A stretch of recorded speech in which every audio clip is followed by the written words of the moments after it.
Hello and welcome to Radical Exchanges. In today's episode, host Matt Prewitt talks to Barry Through. Barry has had a wide and varied career designing artworks, installations, and products across a wide range of media, disciplines, and platforms. He has developed an integral approach combining art, technology, and the humanities, which he feels are necessary for economic, social, and ecological regeneration. He is currently the executive director of Gray Area, a San Francisco nonprofit institution focused on creative action for social transformation through public events, incubation, and education. And it is that location, San Francisco and the wider Bay Area, that forms the core of this conversation.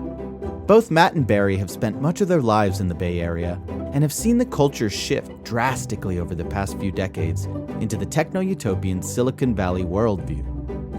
They bring their unique perspectives from having worked in political economics, art, and technology to offer a critique of the Silicon Valley phenomenon and all the hype surrounding it. We hope you enjoy this deep and thoughtful exchange. And now, here is Matt Prewitt and Barry Through.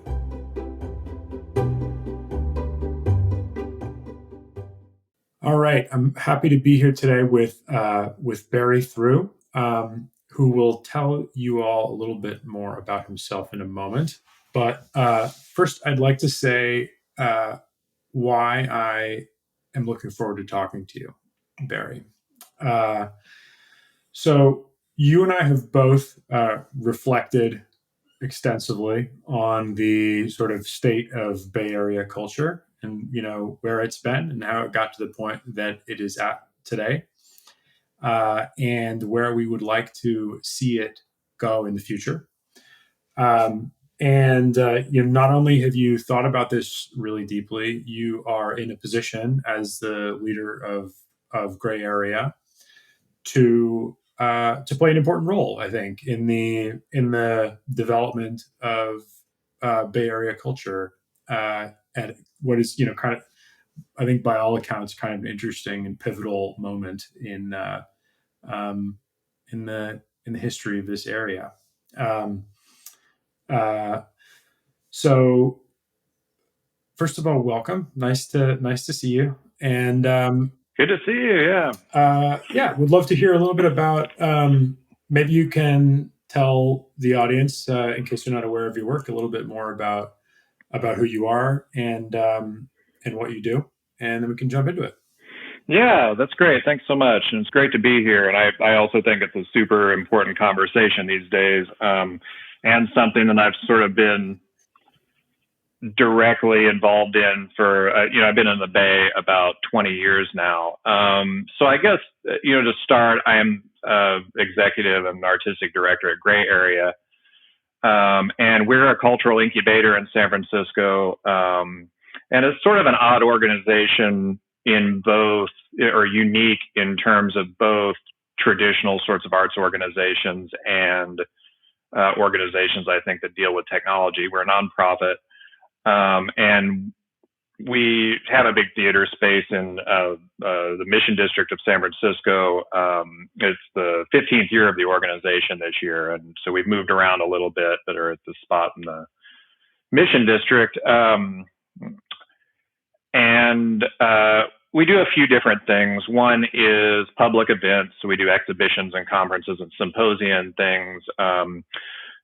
We have education programs. And we have sort of an incubator and research programs that are going on. And so all of these sort of program areas self-support one another and create kind of a cycle of professional development that people can go through in the organization. And so we're hitting, we're focused on this so almost a cliche at this point, but the intersection of art and technology.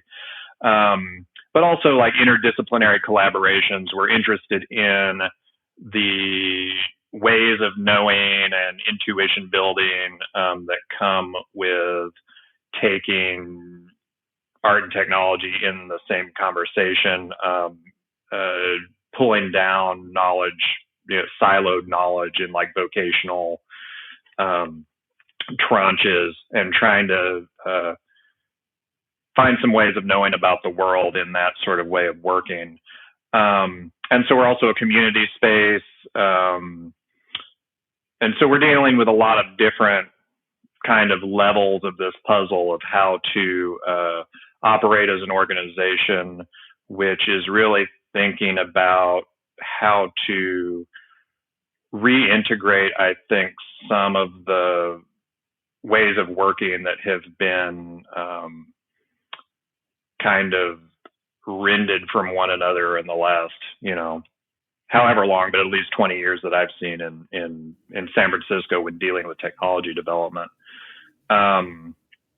Say a little more about that. What do you mean, rended from one another? I mean,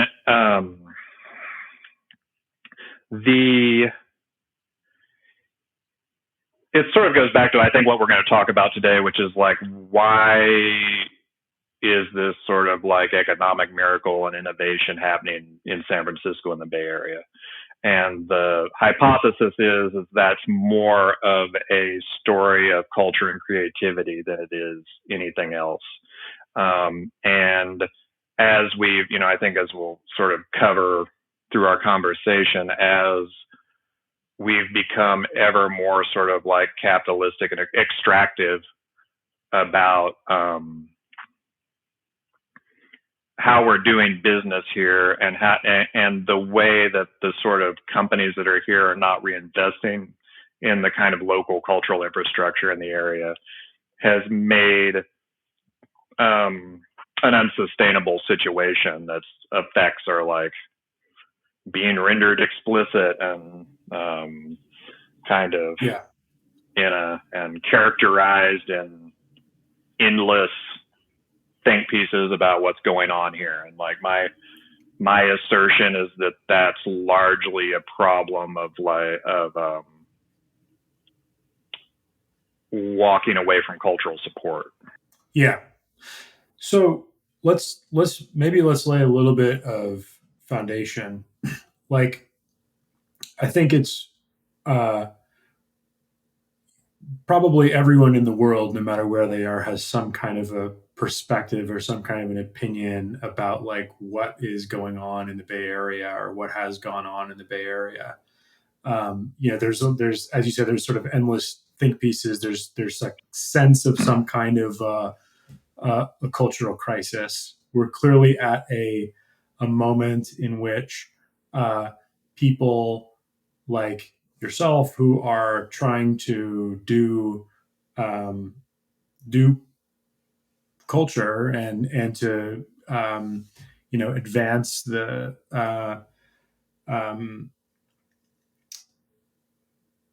advance the cultural ecosystem of this area are feeling a sense of like, maybe you can put it better than I do, but there's this little bit of a sense of like, what is this area? We're clearly at a particular moment in the longer arc of Bay Area culture, in which people who are living here or who moved here recently or who've lived here their entire lives feel some kind of a sense of frustration, feel some kind of a sense of like some kind of cultural identity or momentum has been lost, or some kind of thread has been lost.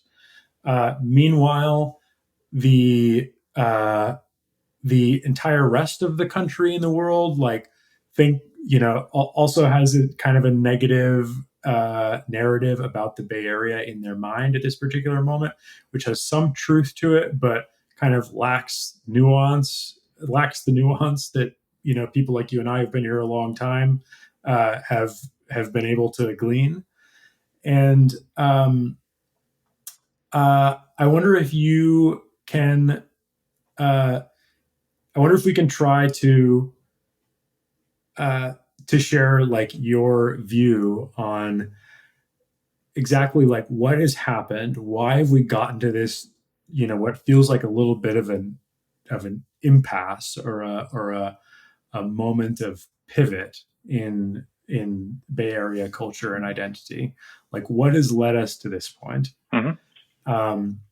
So that we can think more clearly about what it would take to to move forward and to I don't know, repair some of the mistakes that have made and perhaps make this place a cultural leader, which we really think that it can be and should be. Yeah, sure. I mean, I think maybe just a little bit about like what I was looking for when I got here, right? And so I've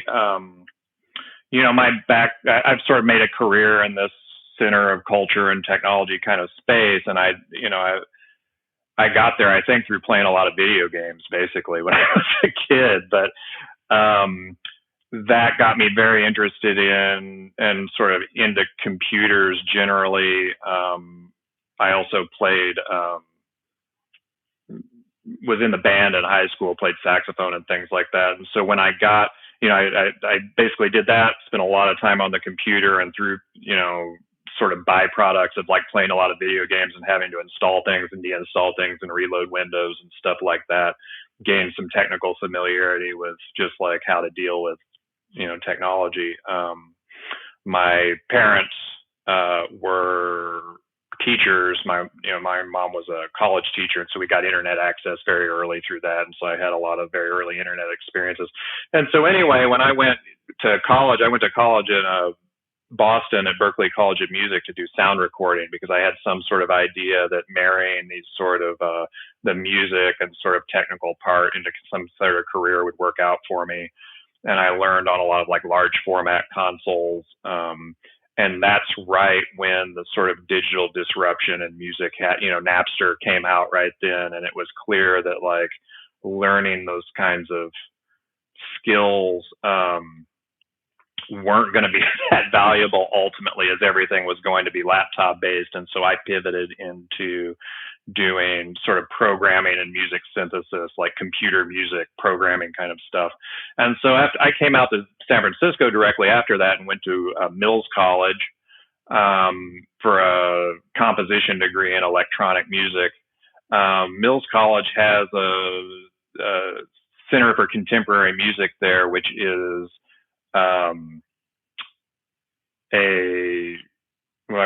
follow up. It was birthed from something called the San Francisco Tape Music Center, which was sort of storied electronic music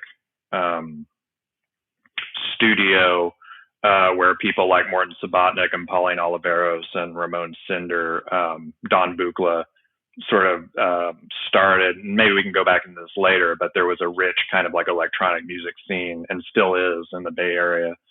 And so that sort of music brought me here, and like the sense of what was culturally possible here, not, how to cash out in a unicorn, or something like that.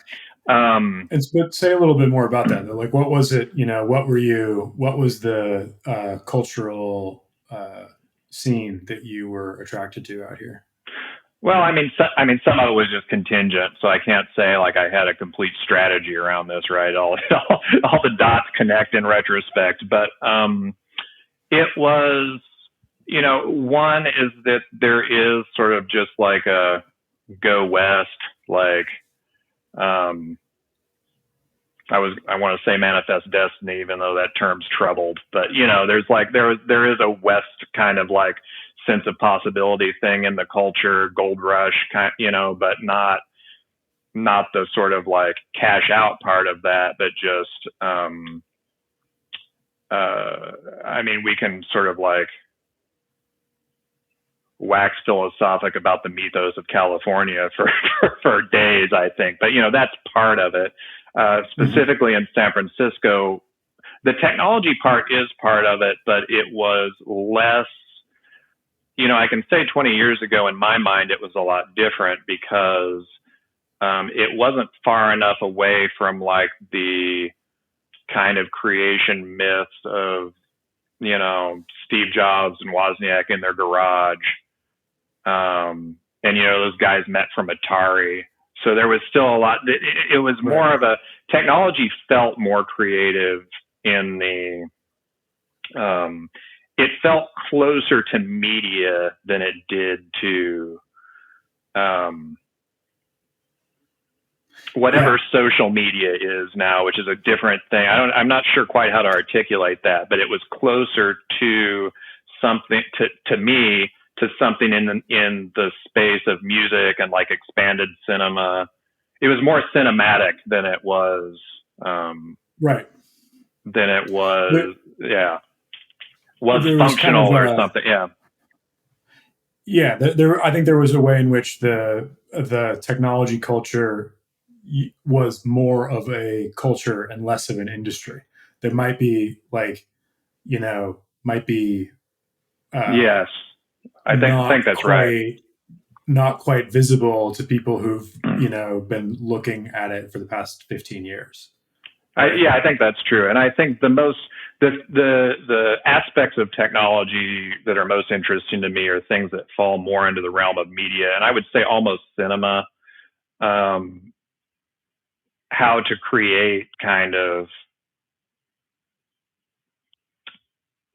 it's almost a cinema kind of history, even though that in a very broad and expanded definition of that term. And so when I got to San Francisco in 2004, it was, after the first .com crash, and there wasn't a clear idea that things would be back in the way that they came back. It's like rents had gone down. A lot of people had lost a lot of money, but some people hung on to enough money without any clear business, sort of like without capital liquidity just flowing around and investing in things, to the point that a lot of people were doing their kind of like pet projects. So there were a lot of just like interesting creative projects going on from people who did okay from .com one, and were sort of investing in more cultural things here still, which was kind of an interesting difference from what happened in either of the other major kind of like financial crashes that have, bubbles that broke since then. We didn't really get the same effect out of it, I don't think. Right. And then there was a just to sort of go quite quickly through like the secret history of the Bay Area, if you will. Like there was this kind of, so there was a real greed driven go era in the late 90s, which was the first .com boom. It totally crashed. It seemed like all of that was over. And there was sort of a calm in the Bay Area between like 2001 and, I want to say 2008, 2009. 2010, somewhere in there. Somewhere in there. Probably around 2010, actually, is when it, so there was like a decade there where the Bay Area culture wasn't what people have in mind today. And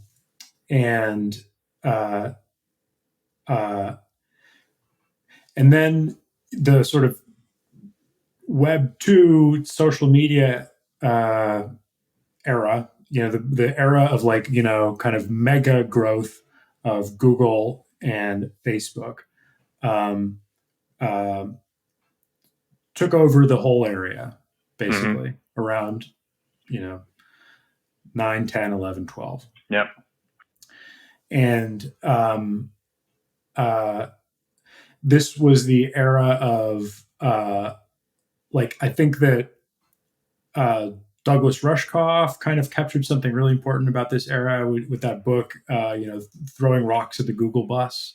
There was like the kind of the beginning of a backlash to big tech that happened here, that sort of preceded the more national, international techlash conversation that seemed to really happen around the election, the time of Trump's election in 2016. But it was kind of like a mini local anti-tech reaction that happened earlier than that. But I wonder if you can say, like, from your vantage point, how did your work shift? How did the culture of the place shift during during that time? Which I think is, by the way, I think that time is really, really pivotal in the history of this area. Like, I could sometimes half jokingly tell people that San Francisco died in 2012. And that, after the city on that site. In some ways it's true. Yeah. And I think there were, I think one of the things about it to make clear is that, there were some strategic decisions and compromises by the city of San Francisco in terms of policy that, shepherded that through. Right. So I got here in 2004, kind of went through Mills College, was kind of a, art school kind of experience with like free improv music and stuff like that. And I started doing some sound recording and like technical work for artists that were doing audio visual performance and things like that for a while. And, did a couple, helped start a, electronic music instrument company that made weird synthesis interfaces for string instruments, that's now called Keith McMillan Instruments. There is a whole history of synthesizer manufacturers here that were still, there's a lot of musical activity here. Maybe we can go back into it later, but like Don Buchla, Dave Smith, who's the inventor of MIDI,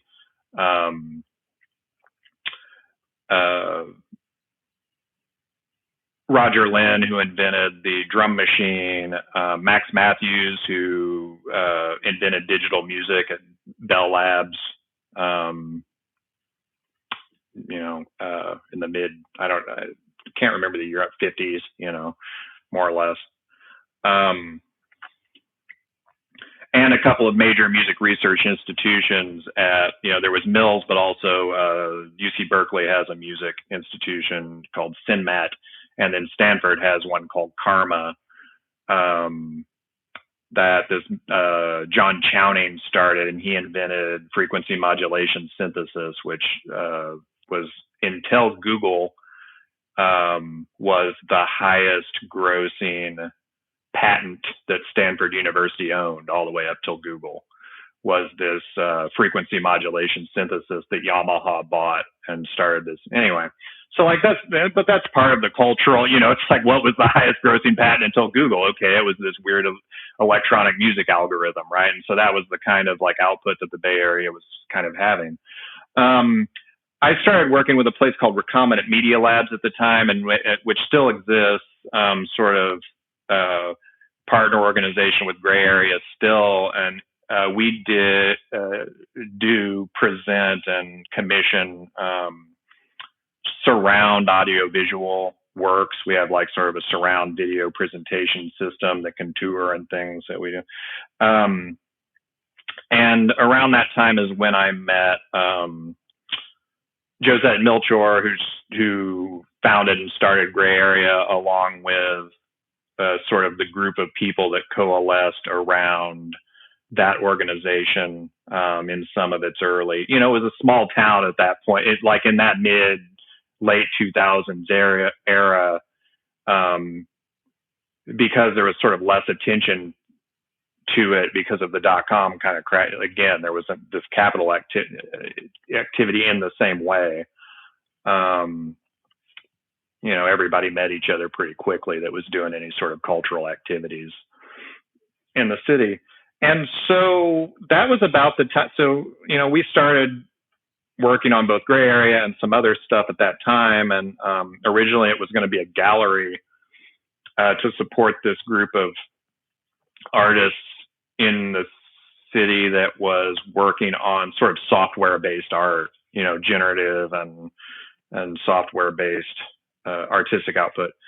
And then we very quickly turned into kind of a community space and educational space and did meetups and things like that. But that was about the time that the city started really attacking all the nightlife This place, Recombinant Media Labs, also had a place in Hunters Point that was called the Compound, where we did a lot of after-hours shows.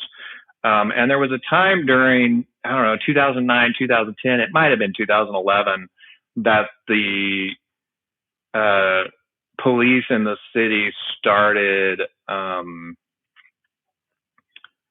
shutting down nightlife, like after-hours parties, by confiscating DJs' laptops.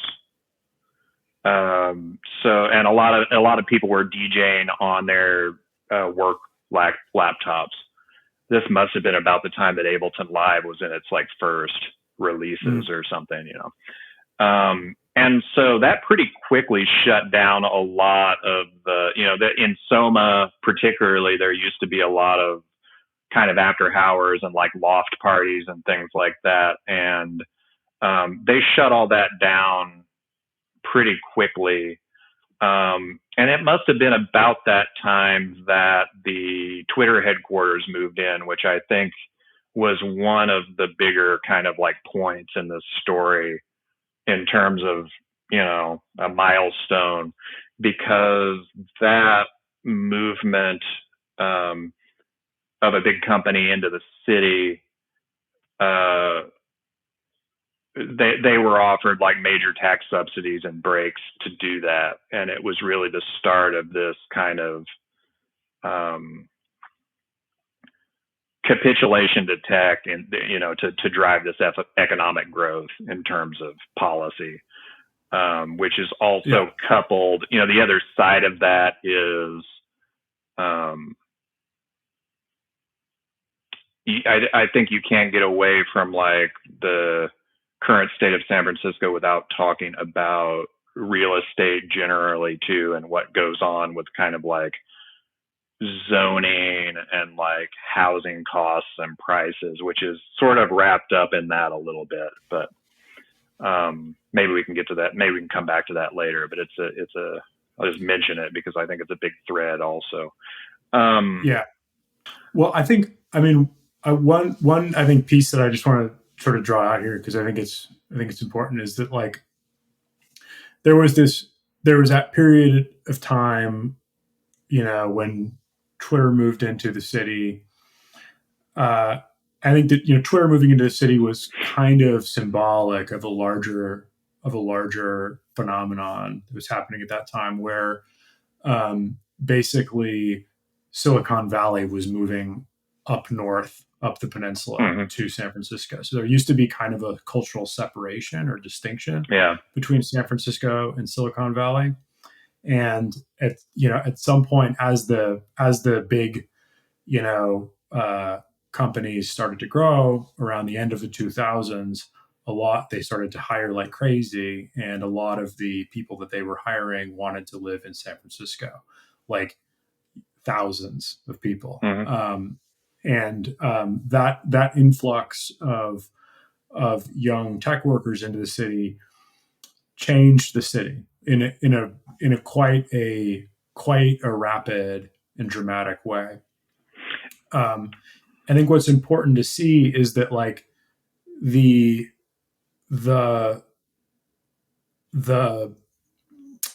technology culture that came to sort of take over the area later through real estate prices and so on was like, in a way, was distinct from the culture that preceded it, but was in the same way like an outgrowth of the culture that preceded it, and was kind of indebted to it in a way. So there was sort of a weird disconnect that didn't happen, right? Where the kind of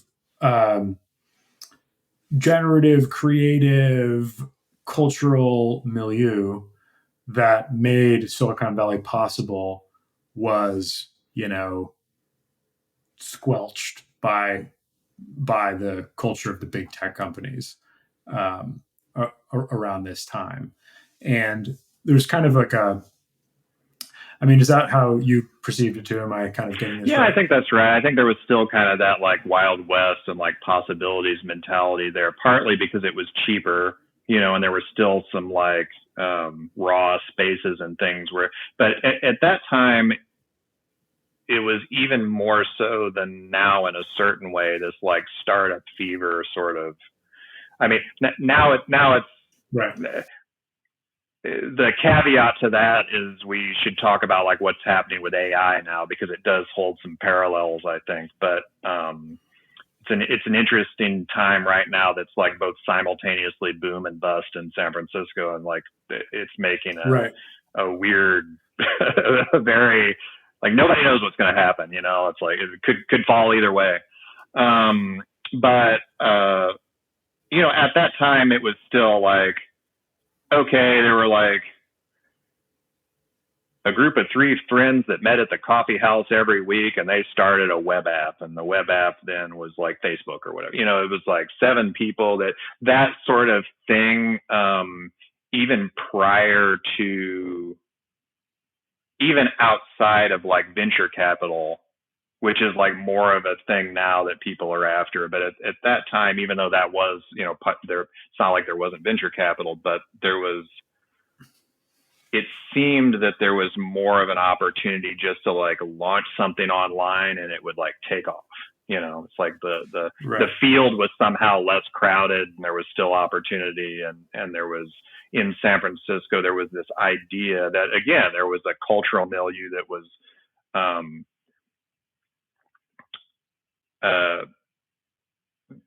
you would find other creative people there that were just like doing interesting stuff, not necessarily looking to, you know, have a high paycheck or just engineer or cash out. So like that hadn't disappeared yet.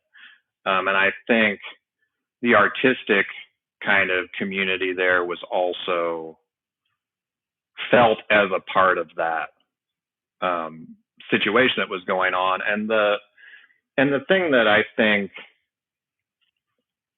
you know, the people that were sort of aligned with Gray Area and the other organizations like it in the city had this idea that those two things weren't separable, because there is, you know, there was is still a certain subset of the arts community that wasn't interested in media arts. You know, there's sort of like a conversation about media arts here that's kind of interesting, because for a long time, art using technology, you know, and sort of silly in a certain way, because the history of art is a history of technology development, you know, and vice versa. It's like always driven by affordances in technology and like what's possible to make catalyze new forms of creative expression. But in terms of like computers and electronics, particularly, a lot of media arts for the longest time was kind of relegated to universities and certain forms of experimental spaces, and wasn't really accepted by the art world at large. And that's something that's really changed in the last 5 to 10 years, which is probably worth talking about. I mean, now if you watch the press releases from a lot of galleries, I mean, or you go to sort of major cultural things like Art Basel, you know, Miami or stuff like that. Really, the art world has adopted the cadence and sort of pastiche of the technology press release and how it describes, like, there's innovation and newness and like firstness that has to happen there in a way that wasn't true, say 20 years ago. And that's really, and it's really that, you know, you can, with a big asterisk around like video art and the Portapack, you know, like handheld video, the first things that the art world at large really took seriously, like the traditional or contemporary art world as such, were blockchain, because there was a financialization involved that everybody was interested in. And very early, like we're not talking about the wave of like 2020 in NFTs. It's like earlier than that, there were conversations around it. And AI are like the two first tech conversations that artists and cultural producers are the leading use case in the technologies to sort of communicate them to the mass market. But anyway, we're kind of digressing a little bit from that. Yeah. Well, let's linger on that for a moment and then get back to the main thread. Because do you think that is, why do you think that is? Do you think that is because the art world follows the promise of large sums of money, or do you think that's because there's something about these technologies that feels like, interesting or culturally unignorable for the art world, or like, it's probably some I think it's deep. I think it's even like maybe deeper than that. I think culturally our entire world is driven by technology cycles now, and like and there's no choice but to follow it, and I don't say that with any joy, even having been like and it's really for people who are in media arts. I know it's pretty much exhausting across the board, like to anyone you talk to, because pretty much the practice at this point is getting as early access as possible to the next thing that comes out, and then creating work with it and trying to get on that leading edge of conversation. And like, I say this as somebody who has spent a good chunk of my career arguing that, and I still believe actually that like having artists involved on that level is in certain ways vital, at the same time, surfing hype cycles is like, it's like, it's gotten to be sort of an exhausting situation. And so there's something in there that needs sort of like,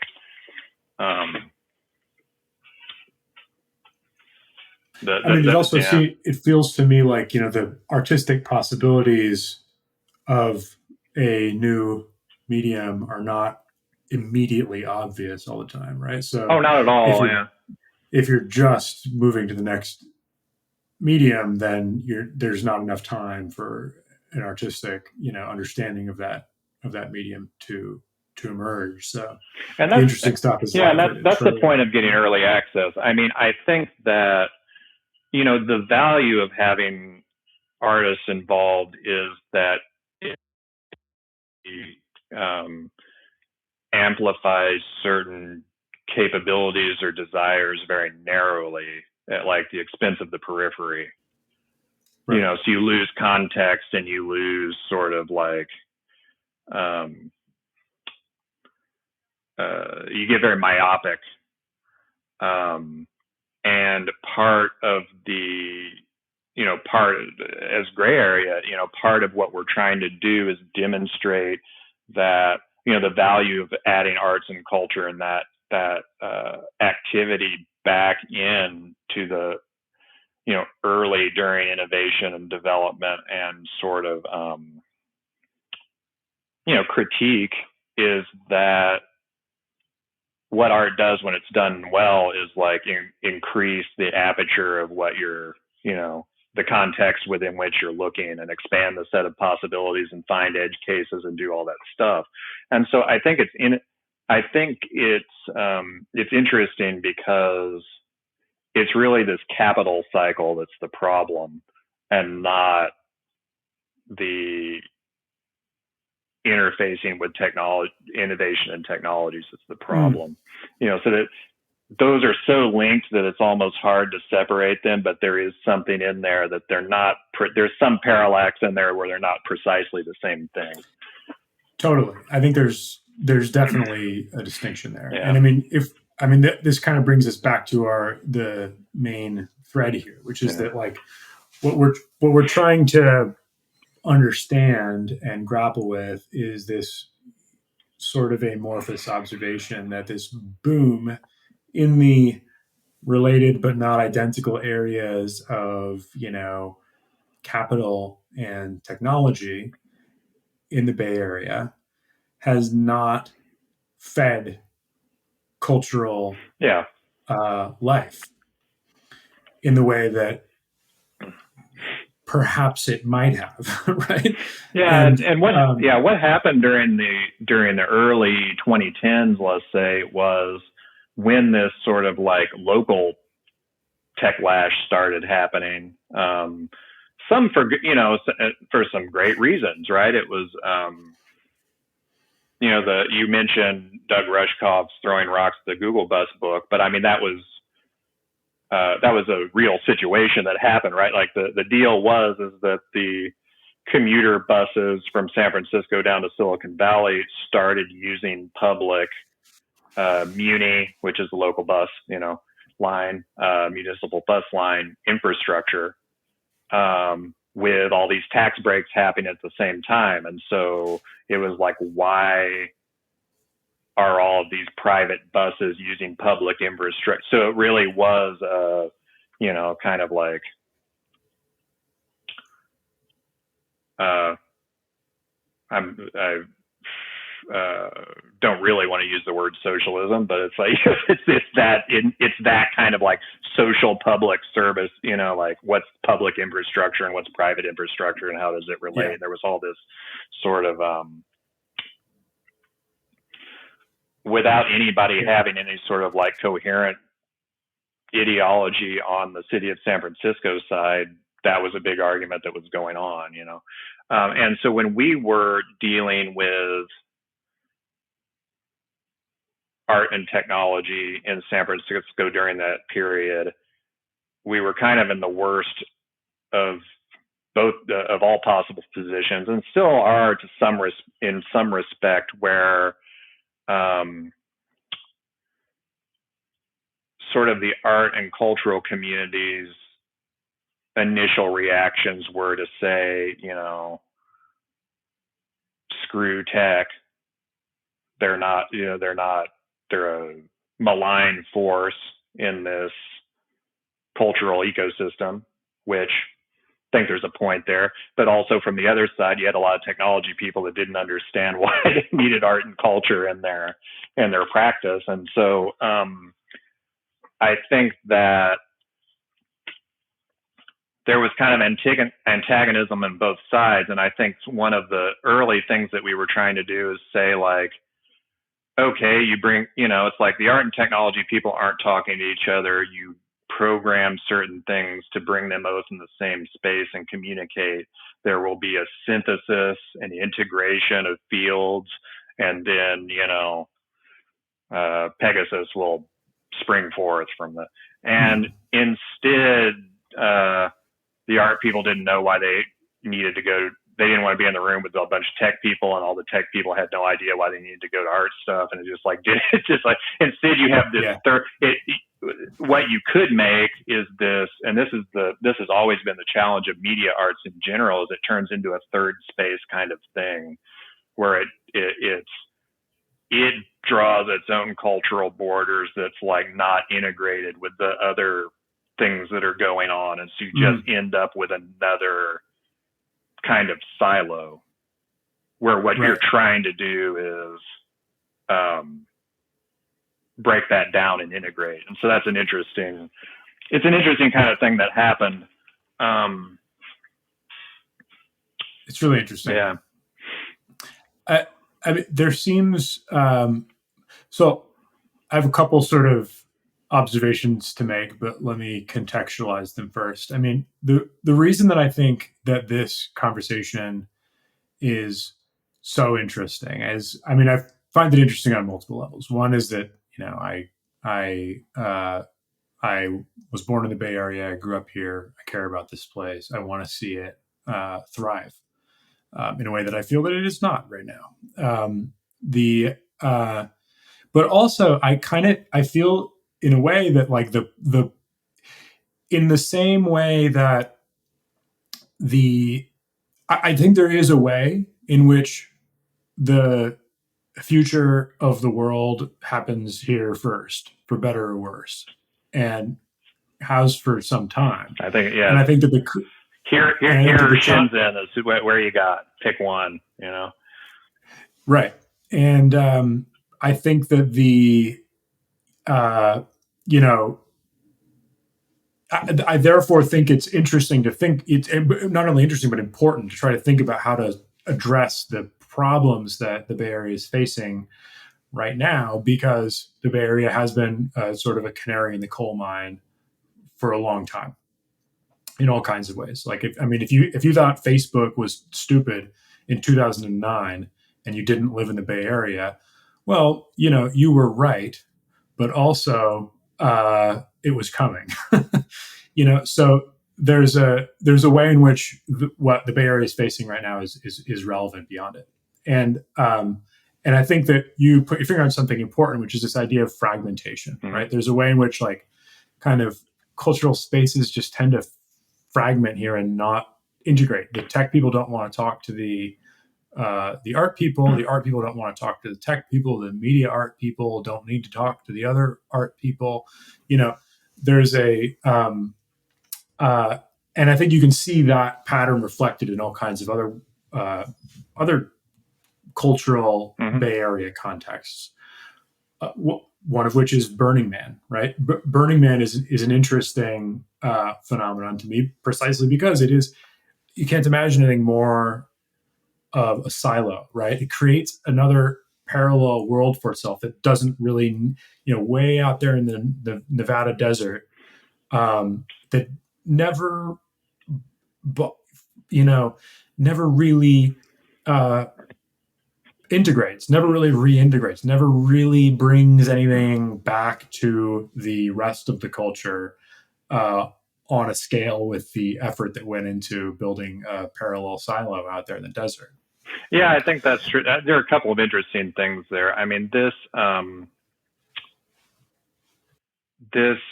fragmentation of knowledge as sort of an outcome of capitalist specialization and like vocational.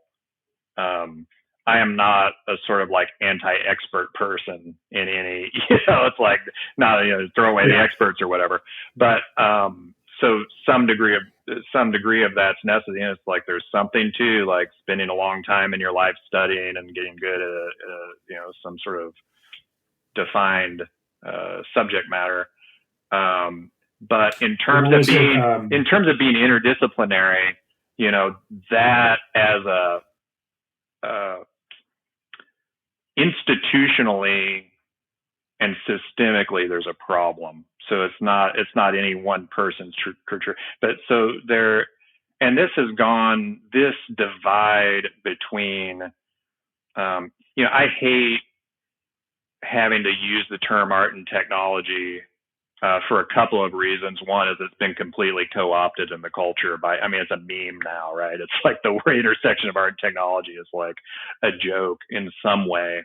But the real reason I don't like it is there's a language problem there, and automatically by defining those two terms with an and between them, you've already bifurcated that you've created a dichotomy between two things that I actually don't think that there's a difference between in like some very real ways, and so I talk a lot about, it's like, it's one of those deal with the devil thing where it's like, it's the term people understand, and so you use it to kind of like define the space you're talking about. But I tend to think more about like anti-disciplinary collaboration or like, integrating knowledge fields and things like that, which is more of what we're up to.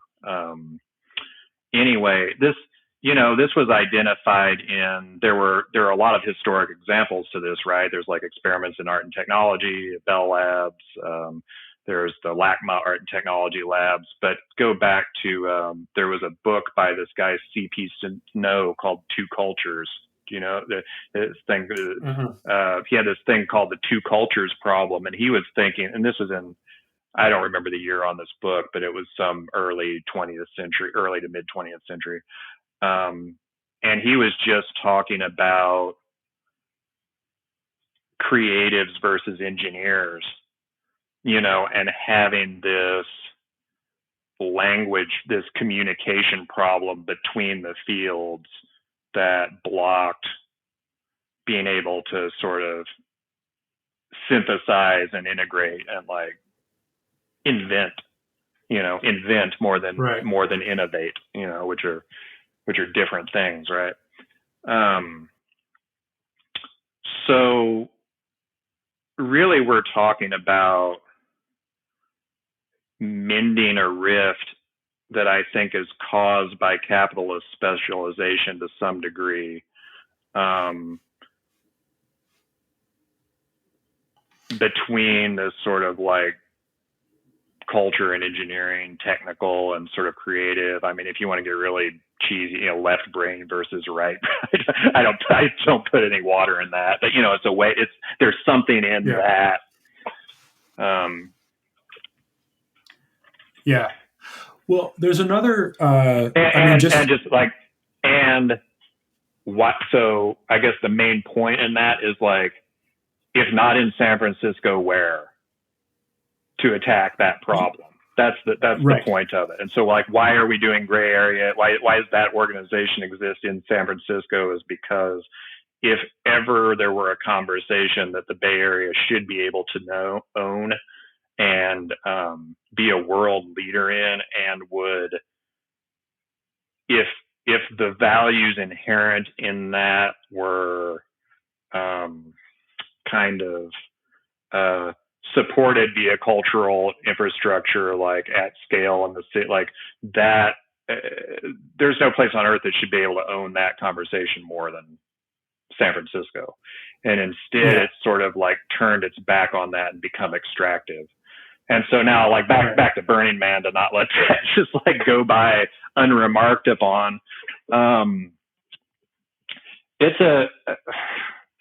kind of you have to be delicate with the Burning Man conversation, because a lot of people, for people's personal experience with it, there are a lot of folks that have had transformative experiences within Burning Man that I would say fall into this bucket of like folks that have learned how to integrate certain sorts of creativity into their lives.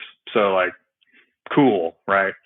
I think sort of systemically, there has been a problem where it's sort of like, it's not what is happening, and it's in relation to what isn't happening, right? And so it's in a situation where you have a bunch of companies that silo their culture internally and don't invest in the cultural infrastructure in the area.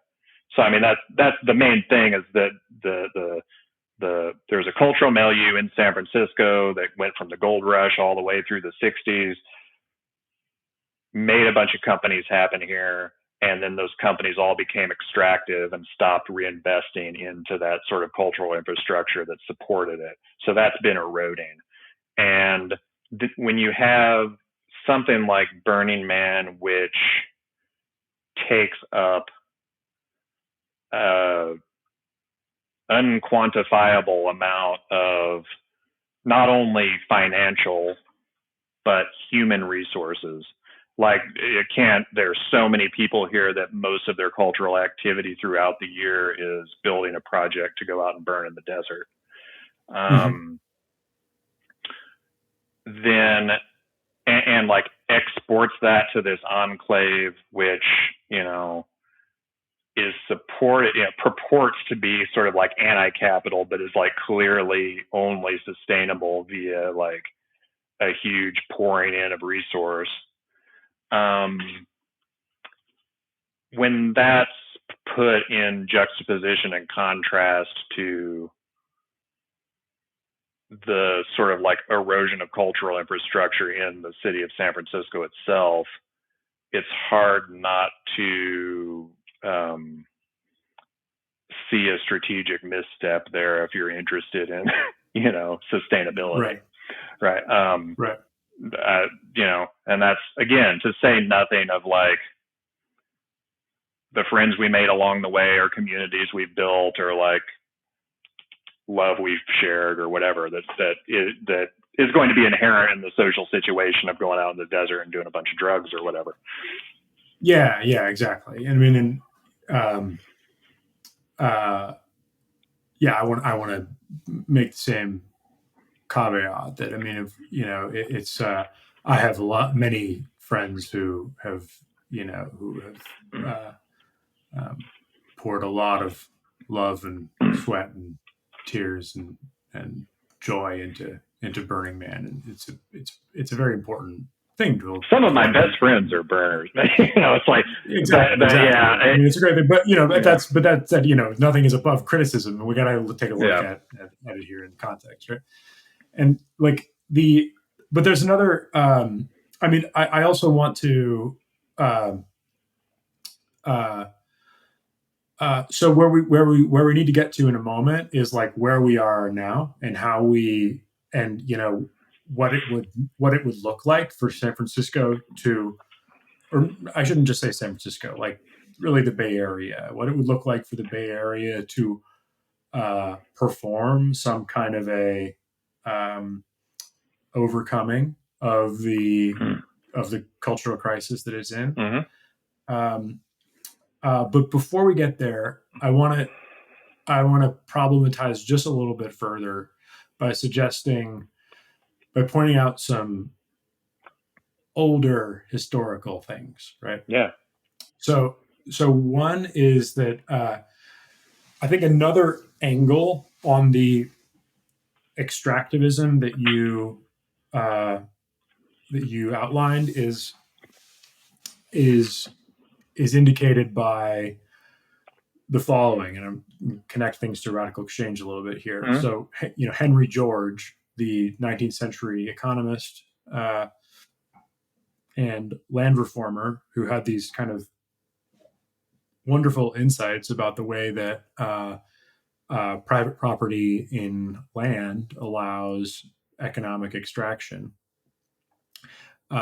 He had his big life-defining insight about how land gets its value after, when he was living in San Francisco in the 1870s, after growing up here. So in the 1870s, San Francisco was undergoing a real estate boom. And despite the real estate boom and the rapid economic development of the city, there was, a steady or increasing amount of poverty and misery in the city. Henry George noticed this and thought about why that was happening, and he realized that what was going on was that as wealth was being created, it was causing the value of land to go up, which was causing rents to go up, which was causing costs of living to go up, and so people were being, people who didn't own things were being immiserated at precisely the rate at which the city was growing. So, for people, for the non-capitalist class, things were not getting better, even though everything was developing in the city, right? He had that insight in San Francisco, which is kind of remarkable to me, right? Because even in 1870, there's some sort of disjuncture in the culture and economy of San Francisco, where the prosperity that was being created wasn't recycling back into the social fabric. Mm-hmm.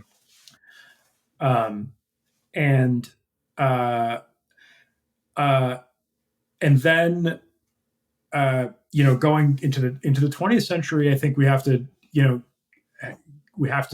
tip the cap to Joan Didion, who noticed and like wrote beautifully about sort of earlier cycles of the same kind of, I don't know, disjuncture or like failure of synthesis that was happening in the culture of the Bay Area.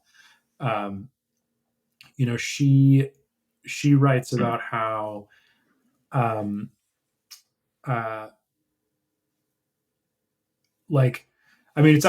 it's almost this, because it's just this kind of dark, destabilizing sort of view that she ultimately paints, where because she noticed the sort of vapidity and shallowness of 1960s San Francisco culture from the point of view of someone who had grown up in an earlier California, right? So she saw this kind of like lack of moral seriousness, lack of social integration going on in 60s San Francisco that was, kind of belied the rosy, flowery, hippie narrative, right? She saw something darker going on underneath that.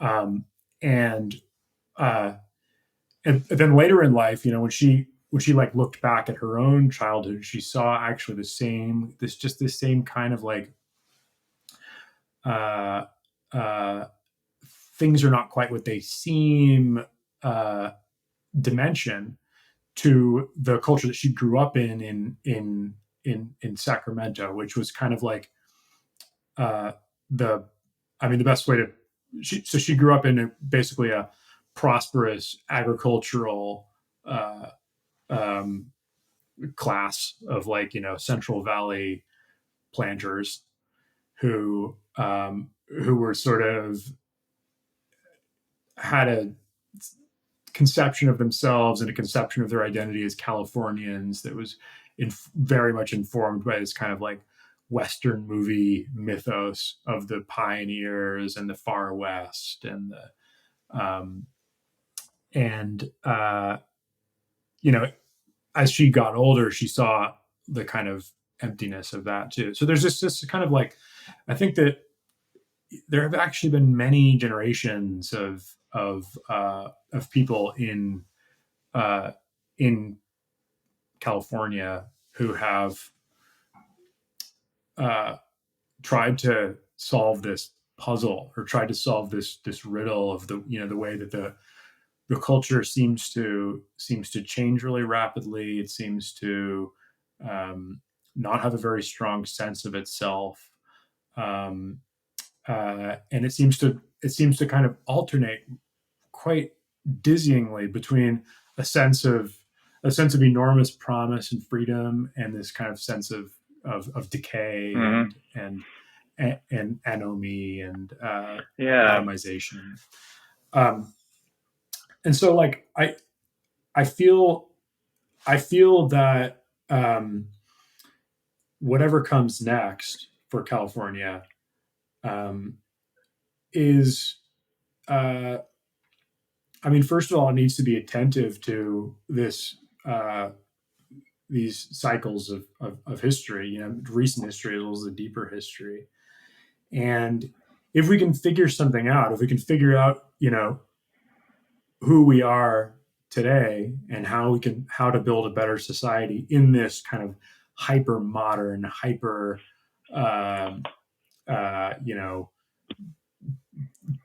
like just, I don't know, psychedelically, kaleidoscopically unstable society. If we can figure that out here, then it's like that. Yeah, that would be good. So, that would. And because like the model, to the degree it can even be called a model, is attempted to be copied, throughout the world, right? They call, right. I talked about drop Shenzhen on a little bit earlier.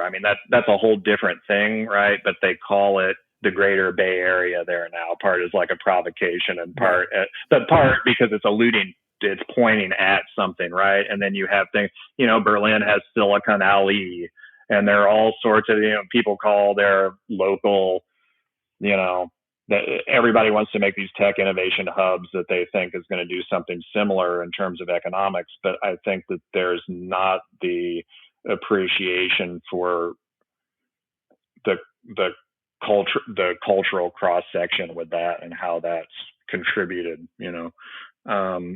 from things like you said, historically, for a lot of things. Edward Muybridge invented cinema here, right? And it was Leland Stanford's horse. It's like all of this stuff has this sort of things that I would generally put in the bucket of media, has, I think, a strong, which includes like sensory and perception and things like that. Even in some of the earlier companies, things like there were more things like VPL Research, which was the original VR company, and Jaron Lanier's company. And the stuff that was happening there was not in that company. We was talking about like the future of post-symbolic communication, and not like how do we all have a business meeting in like a place where it's impossible to get lunch. Like it's just like that's not, with no legs or whatever. Like it's like that sort of. It's like, what are we doing? We've our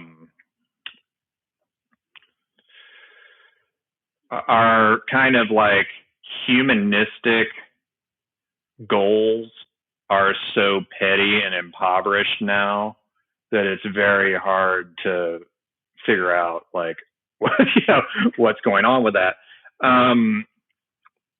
So another way to tie this in, another framing, I think, for like what we're trying to do with Gray Area in terms of like terraforming this, place, can be framed under kind of like the plurality banner too. It's like, in what ways can we create technology and systems and infrastructure that works for like to center those on the margins, to create a pluralistic system that can take everyone's voice or, like needs or opinions into account. And our, assertion is that conversation includes a large cultural component that's like inseparable. Like if you don't have that conversation and that technology building like isn't going to work out, right? And so it's a lot of what we're doing right now with we have our Gray Area Festival that's coming up at the end of October, which is, I don't know, announced pretty soon, but we're talking all about like prototyping these pluralistic technologies with getting artists involved in the technology process and like doing this. Art is kind of a loaded word, which is another reason why like you kind of have to use it, but I kind of don't like it in a certain sense because it's been so co-opted by this sort of like commodity and transactional capital kind of sense. And so I think in terms of like media and creativity and like communication, is sort of what we're, another way to sort of think about what we're getting at when talking about that. Because historically, most people's conception of art is that you like throw a bunch of money in a pile, burn it, and then you're in like a white cube, with like art. And it's like the most separated thing from society possible. And we're really talking about reintegrating it into just like processes about knowing and interacting and perceiving the world, right? I mean, I guess it brings us kind of up to today. And I think I like this, the way we're sort of approaching this conversation, because there's kind of like nothing I am more bored by than like predicting the future right now, because I'm much more interested in understanding the present.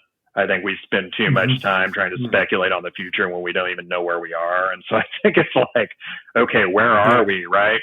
San Francisco is interesting right now because, I said something earlier about our sort of like humanistic goals being impoverished. And like, I think this is a good, like San Francisco's basically doubled down on that. And now we're saying like, our eggs are in the basket of a very speculative general intelligence springing forth from this like multidimensional statistical model, and then like maybe or maybe not destroying humanity. We're not sure, but like, let's talk about that. And it's like such a, talk about like wasted intellectual resources, not on the like near term tools, which I think there are uses for, and like it's not to cast aspersion on AI in general, but the sort of sci-fi conversation we're having about it is so unmoored from reality that it's certainly a Rorschach test for where your values lie.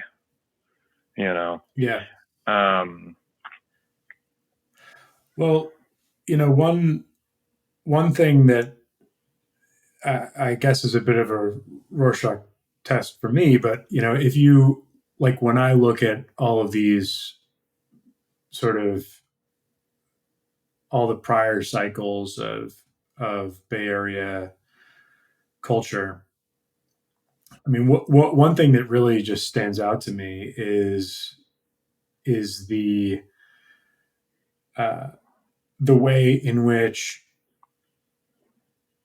all of these radical ideas, all of these radical, interesting, amazing, beautiful ideas about what could be done with technology, or what could be done with a different kind of cultural configuration, or etc., have all just been appropriated like more fully and more comprehensively than anyone could have ever even imagined. Like the degree to which X, which was exciting Y number of years ago, has been appropriated is always like worse than the worst case scenario. Yeah. Does that make sense? Yeah. Yeah. And so what stands out to me is that there's been like naivete about the extent of appropriation at every juncture. And you might say that, like, one thing that I notice in Bay Area history is that, you might think that people thought that what they were doing couldn't be appropriated, and then it was appropriated, but that's not actually what you see. In fact, what you see in the history of the Bay Area is actual naivete, actual blitheness about the possibility and likelihood of appropriation, right? So, in other words, people have said, if it gets appropriated, it gets appropriated. It's going to be cool anyway, right? I'm going to build something, and yeah, okay, maybe the capitalists will take it, but that's cool, right? Like that I feel like you see that in the in the history of the technology culture. You see that in you see that to a certain extent in, like, another place where I think you see something like this is in just this sort of, I don't know, moral relativism of like of like the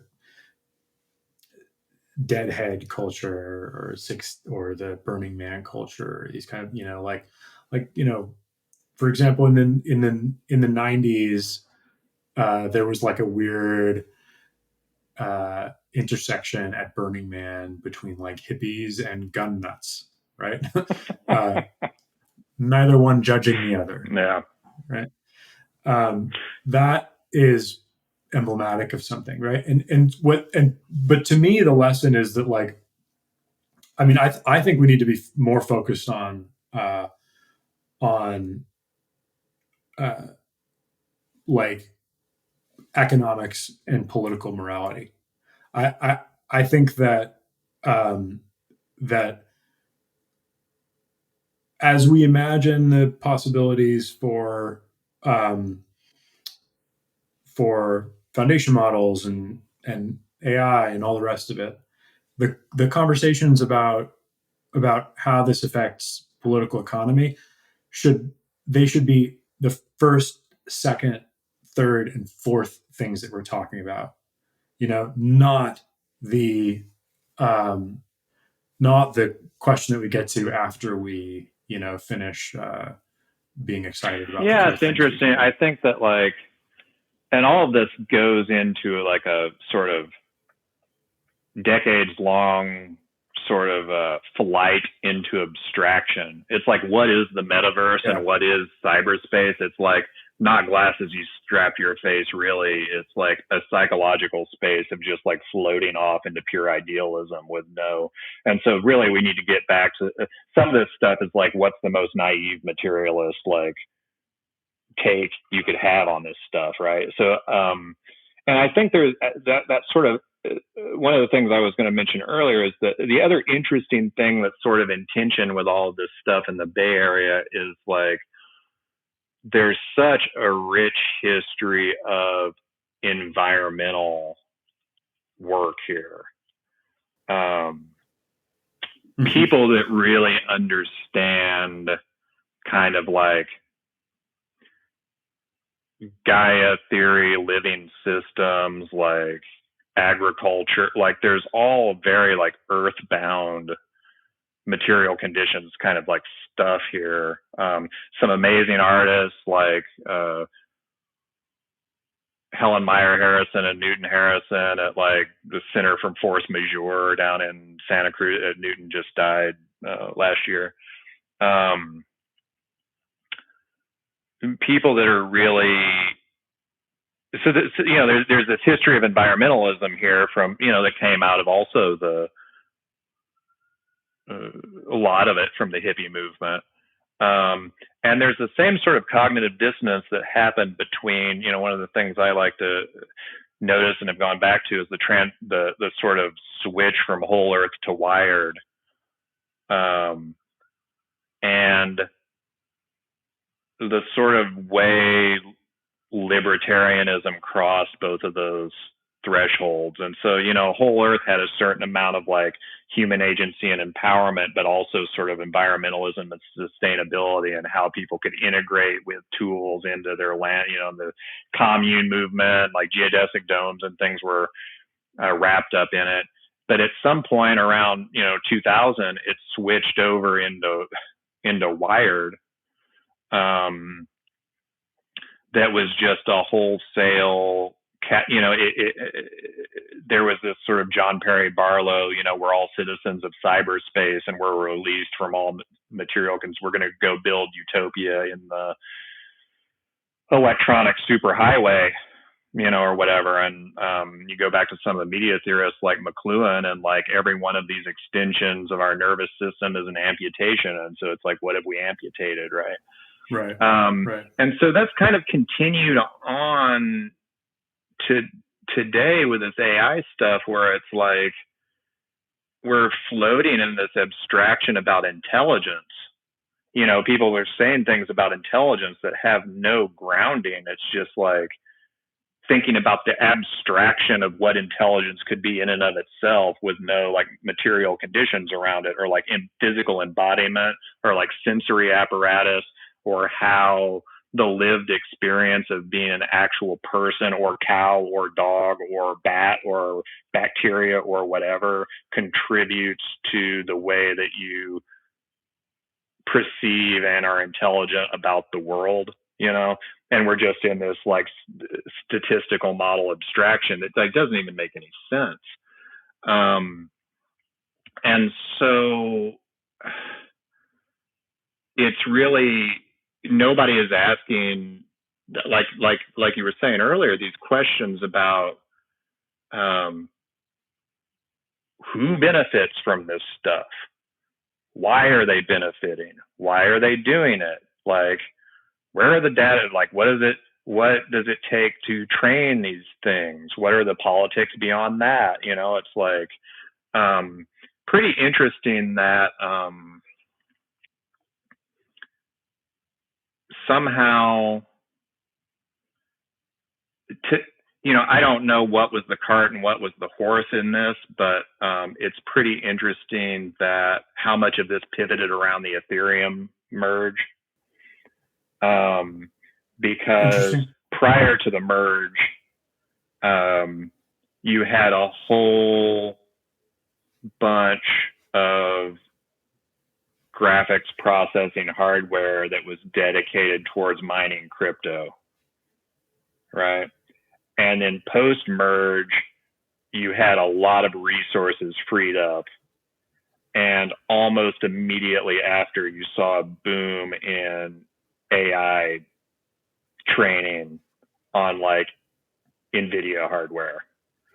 And so somehow there was an entire hardware. It's like, where did those resources go after? You know, I mean, it's like, it's an interesting pattern to notice, but I'm not sure. I'm not sure that that's like I don't think that this is totally a conspiracy theory space. But I mean, I think there's something. You know, I think it's more likely than UFOs, and like, you know, less likely than the CIA shooting Kennedy or whatever. But like, somewhere in there is like, how do the economics around chips and hardware and mining influence what's going on in our sort of intellectual and software and like capital space? I think not zero. I'll tell you that much. Yeah. Again, where's the tail and where's the dog there? I don't know, but I mean, like, I don't know if you know, I mean, there's a practical question about whether, you know, OpenAI needed freed up, you know, Bitcoin mining or Ethereum mining rigs to train GPT-4. I think the answer is probably not, but there is an interesting pattern there, you know, and like the yeah, I mean, it just reminds, you know, I think another really important dimension of California culture, which is spilling over into the general bloodstream, is like conspiracy theories. You know, Robert Anton Wilson, and you know, Operation Mindfuck, and all of this. There's MK Ultra and everything else. Yeah, I mean, we haven't really touched up. We've sort of danced around LSD and this whole thing, but like, it's clearly one of the big threads these days is like, what are the big trending topics? Wellness and psychedelia. You know, it's like psychedelics are back. Yeah. With new psychedelics are new approved, you can buy MDMA on Instagram, right? It's like, okay, you know. Right. And they're being appropriated. And they're being appropriated, and they're all sorts of claims being made upon them that are, you know, I don't know, true and not true. Yeah. There's this, you know, there's this AI boom happening here. And I think it also is part of that abstraction I was talking about earlier. I think part of it is also how people and companies see themselves as being kind of like local citizens or not. And I think one of the big, there are a few sort of like theories I have into why,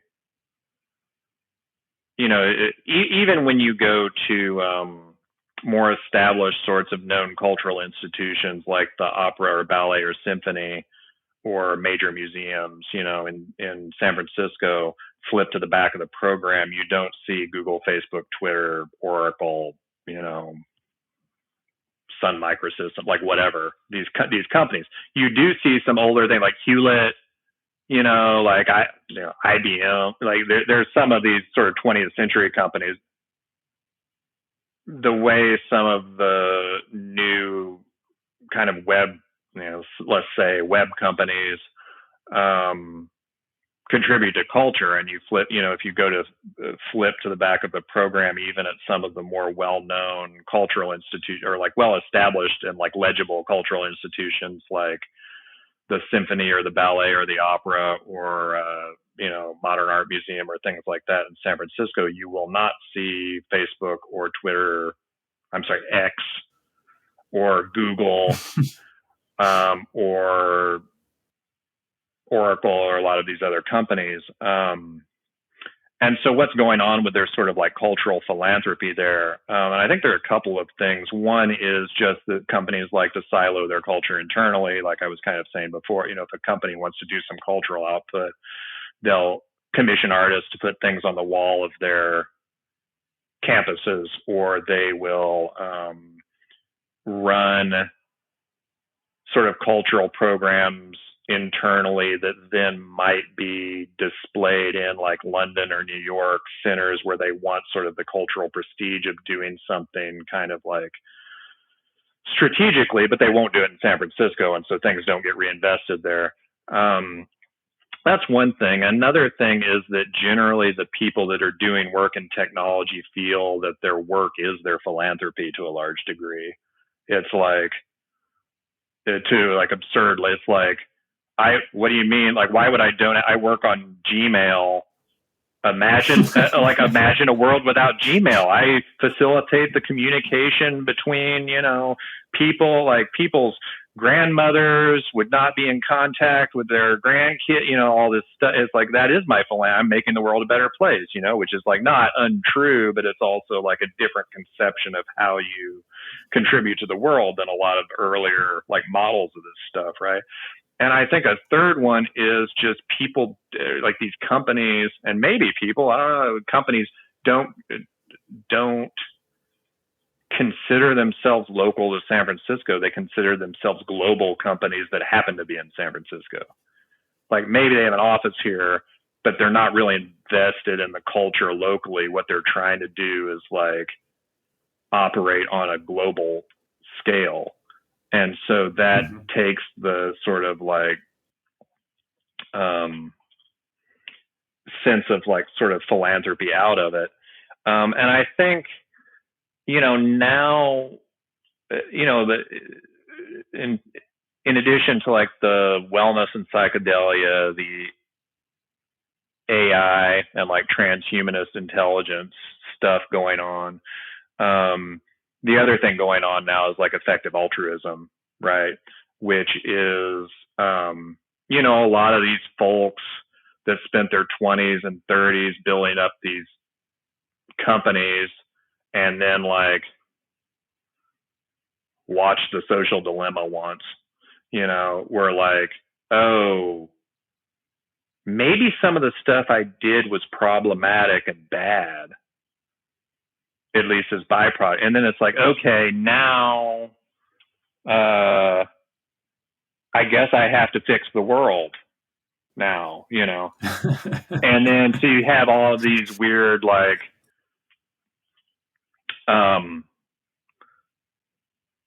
sort of NGOs popping up that are funded by like sort of like single people, and they're trying to like, I'm gonna solve, economics or whatever. And like that's another sort of like thread here, which is like, okay,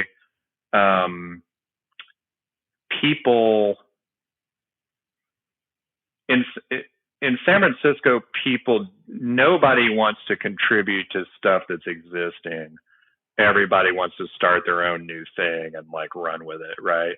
And so it's really like an NGO based sort of like capital and social engagement where like you have to have your own initiative.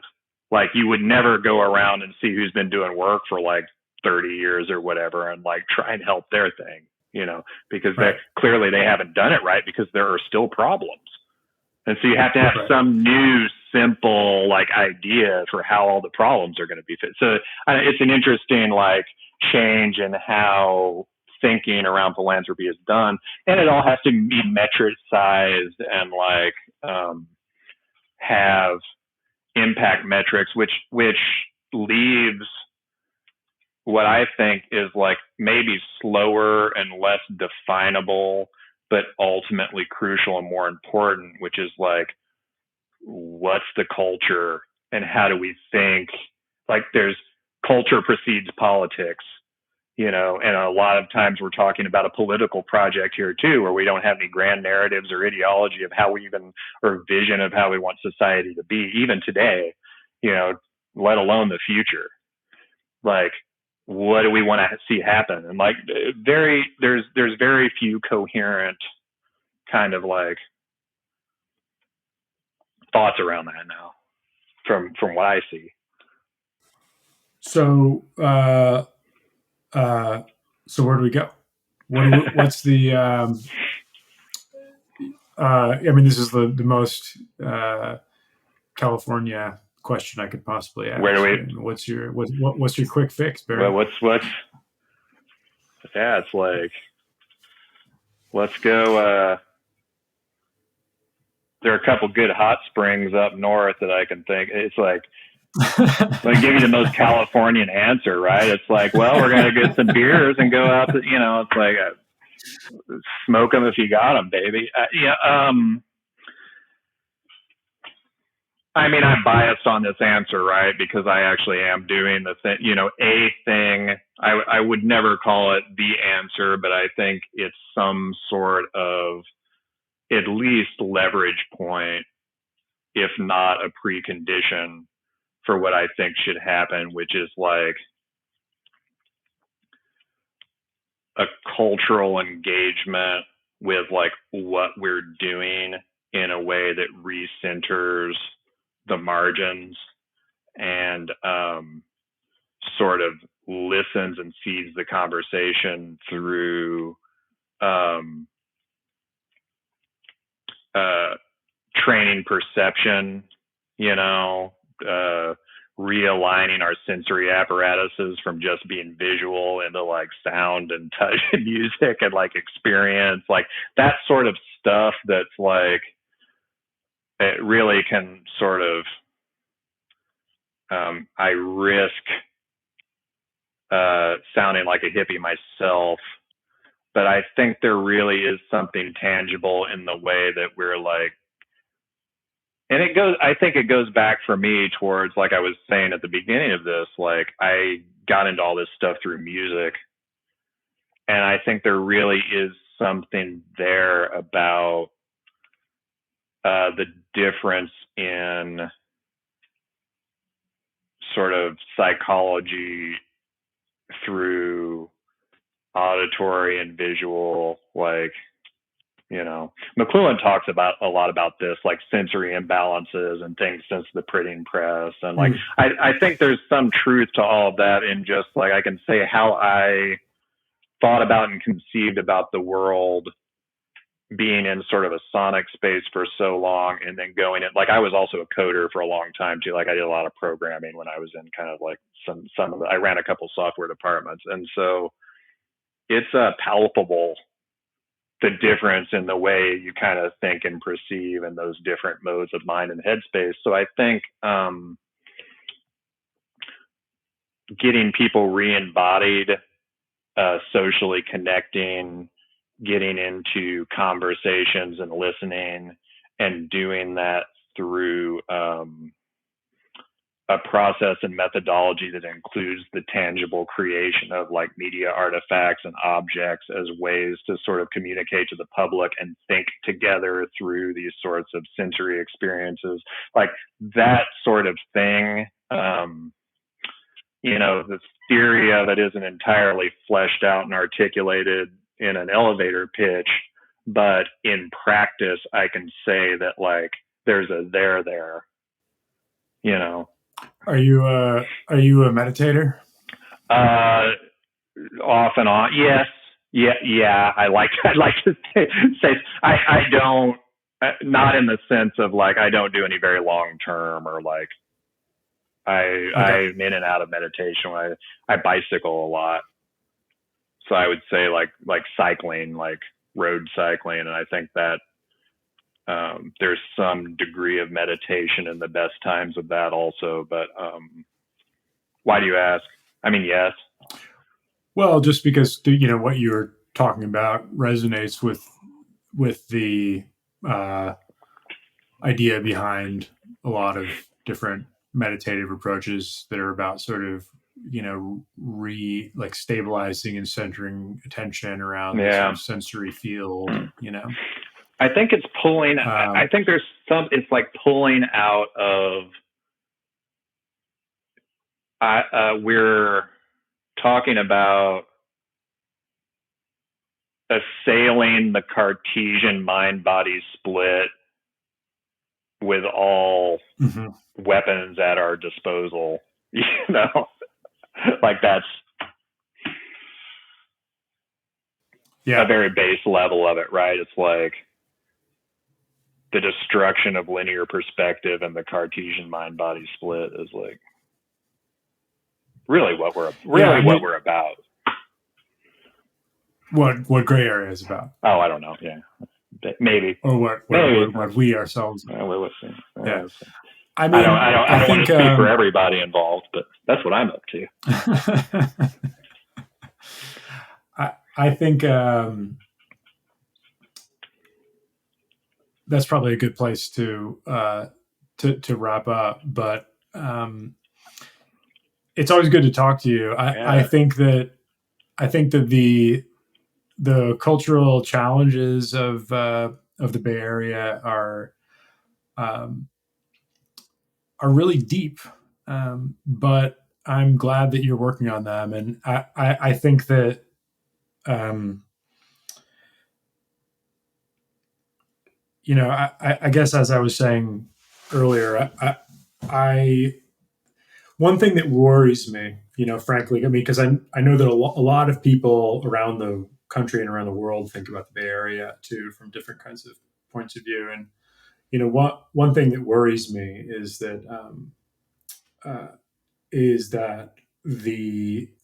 other places will just kind of dismiss what's going on in the Bay Area as, look at what a mess those tech bros have made for themselves, which is like yes, but there's just a lot more to it. And I think that the mess that we are in here is something that A, can't be summarized quite that simply, and B, probably holds lessons for people in other places that are like a couple clicks back on the social fragmentation cycle. Yeah. So I hope folks get something out of this conversation. Folks in the Bay Area and elsewhere. Boy, me too. I got something out of it. At least we can be glad of that. Thanks. Thank you. Thanks again to Barry and Matt for the many interesting anecdotes and their experiences in the ever-changing culture of the Bay Area, from the optimistic Wild West mentality to the technocratic molding of the past 20 years. If you enjoyed this episode, it would help us out if you could rate and subscribe to Radical Exchanges on your favorite podcast platform. This episode was produced by G. Angela Corpus and co-produced, edited, and audio engineered by Aaron Benavides. The Radical Exchanges podcast is executive produced by G. Angela Corpus and Matt Prewitt. If you would like to learn more about Radical Exchange, please follow us on Twitter at RadicalxChange or check out our website at radicalxchange.org. We also invite you to continue the conversation on our Discord, where we have a variety of channels discussing topics like what you heard today, as well as partial common ownership, community currencies, soulbound tokens, and much more. There will be links to all these in the description. Thanks again for listening, and stay radical.